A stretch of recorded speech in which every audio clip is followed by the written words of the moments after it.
गरीब की शादी। शशि की सौतेली माँ ने उसकी शादी की तो बड़े घर में, लेकिन पति कोई काम ना करता। आप ससुर जी के साथ काम पर क्यों नहीं जाते? हाँ जाऊंगा, लेकिन कल से। आज जरा मैं दोस्तों के साथ घूमने जा रहा हूँ। शशि के 2 बच्चे होते हैं, लेकिन रमेश का हाल वैसा का वैसा ही रहता है। एक दिन, सुनिए ना, बच्चा रो रहा है, इसके दूध के लिए पैसे नहीं है। अरे तो पिताजी से ले लो ना। क्यों? अगर आप में कमाने की क्षमता नहीं थी तो शादी क्यों की? तभी घर आई बड़ी ननद बोल पड़ती है। आहा, तुम्हारी माँ को साफ साफ कह दिया था कि लड़का ना कमाता है ना कभी कमाएगा। हम 4 बहनें हैं इसका ख्याल रखने के लिए, और पिताजी का इतना सारा पैसा, तुम्हें किस चीज की कमी रखी है? लेकिन थोड़े ही सालों में तकदीर बदल जाती है। शशि का ससुराल गरीब हो जाता है। सब बिकने के बाद शशि अपने पति, बच्चे और सास के साथ किराए के मकान में आ जाती है। मैं कोई नौकरी करना चाहती हूँ दीदी। अरे इतने बड़े घर की बहू थी शशि, तुम नौकरी करोगी? नहीं नहीं नहीं नहीं। नहीं करूंगी तो घर कैसे चलेगा? बच्चों को भी तो पालना है ना। तभी शशि का भाई आ जाता है। शशि, ये ले राशन का सामान, किसी भी तरह की कोई भी जरूरत हो तो बताना। भाई, अब मैं नौकरी करूंगी। देख बहन, वैसे तो मैं तेरे साथ हूं, लेकिन हाँ, मैं ये भी चाहता हूं कि तू अपने पैरों पर खड़ी हो जा। शशि को एक प्ले स्कूल में छोटे बच्चों को संभालने की नौकरी मिल जाती है। एक दिन, शशि, मेरे स्कूल को अब तुम संभाल लो, मैं कुछ दिनों के लिए अपने बेटे के पास जा रही हूँ। लेकिन प्ले स्कूल अकेले मैंने कभी नहीं संभाला है। अब ये सब मैं नहीं जानती, इतने महीनों में तूने जो देखा बस पूरे आत्मविश्वास के साथ उसे करना। शशि नीलम के जाने के बाद पूरे 1 महीने उसका स्कूल अकेले संभालती है, और फिर एक दिन आता है जब वो अपना खुद का स्कूल भी खोल लेती है। वाह शशि, तुमने आज मेरा सर गर्व से ऊंचा कर दिया। तुम्हारा यही आत्मविश्वास तुम्हें बहुत आगे ले जाएगा। नीलम, बहुत आगे जाने की चाह नहीं है, बस ये छोटा सा स्कूल मेरे बच्चों की अच्छी शिक्षा में मेरी मदद करे, यही मैं चाहती हूँ। शशि थोड़े थोड़े पैसों से ही अपना परिवार पाल रही थी। एक दिन उसके घर उसकी बड़ी ननद आती है। अरे भाभी, घर में कूलर तो लगा लेती, मेरी माँ को कैसे पंखे में लिटा रखा है? अरे तो शशि कौन सा एसी लगा कर सो रही है? वो भी तो यहीं रहती है ना मेरे पास। ज्यादा यहाँ आकर मेरी बहू को परेशान ना किया करो। हाँ, मुझे भी शौक नहीं है इस छोटे से घर में आने का। मैं तो बस ये बोलने आई थी कि मेरे बेटे की शादी है तो ननिहाल का जो नेग होता है वो ले आना। हाँ, जितना बनेगा कर देंगे, और ना हुआ ना तो वो भी नहीं करेंगे। तभी शशि बोल पड़ती है।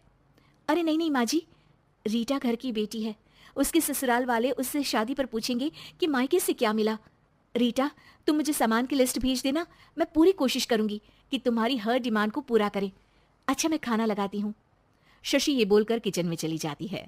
धीरे धीरे कर शशि किसी न किसी तरह अपनी सारी ननदों की डिमांड भी पूरी करती, बच्चों की ख्वाहिशें भी, और उनकी पढ़ाई के लिए पैसे जोड़ती। एक दिन जब शशि का बेटा 12वीं पास करके आता है। माँ, अब तुझे काम करने की जरूरत नहीं है, मैं अब कोई ना कोई नौकरी करके पढ़ाई भी साथ कर लिया करूंगा। शशि को लगता है कि बेटा और आगे पढ़ाई करे, लेकिन वक्त की मार के कारण वो बेटे को काम के लिए हाँ कर देती है। अब बेटा एक बैंक में चपरासी बन जाता है। लड़का देखने में तो बड़ा अच्छा है, अंग्रेजी भी पटर पटर बोलता है, फिर चपरासी क्यों? लड़का सारी बात मैनेजर को बता देता है। अच्छा, तो मैं तुझे एक मौका देता हूँ, तू यहाँ रहकर दूसरे डिपार्टमेंट का भी काम सीख। अगर तू किसी एक का भी काम अच्छे से सीख गया तो मैं तुझे यहाँ टेबल चेयर में बैठने वाली नौकरी दे दूंगा। लेकिन एक दिन शशि की ननद उसे फोन करती है।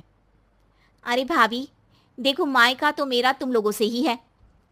मैंने आपके बेटे और मेरे भतीजे प्रदीप के लिए यहाँ एक नौकरी देखी है, पूरे 5,000 मिलेंगे। वैसे करता ही क्या है, चपरासी ही तो है ना। कोई बात नहीं रीटा, मैं उसे इस शहर के बाहर नहीं भेजना चाहती हूँ, बाकी वो शाम को आएगा तो मैं पूछ लेती हूँ। वहीं प्रदीप मैनेजर की बात से खुश हो जाता है और मैनेजर के काम पर ही नजर रखने लगता है। वो उनकी तरह के पेपर पढ़ता, काम करता और आने वाले लोगों की बातें सुनता। एक दिन बैंक में ऑडिट वाले आते हैं। ये गलत है, पूरी बैलेंस शीट नहीं मिल रही है, कहीं ना कहीं गड़बड़ है। ए मैनेजर, क्या करते हो? बैंक के पैसों का हिसाब सही नहीं है। मैनेजर के पसीने छूट जाते हैं। तभी प्रदीप वहां जाता है। अब क्या मैं ये बैलेंस शीट देख सकता हूँ? अरे बेटा मजाक नहीं, जाओ पानी लेकर आओ एक गिलास।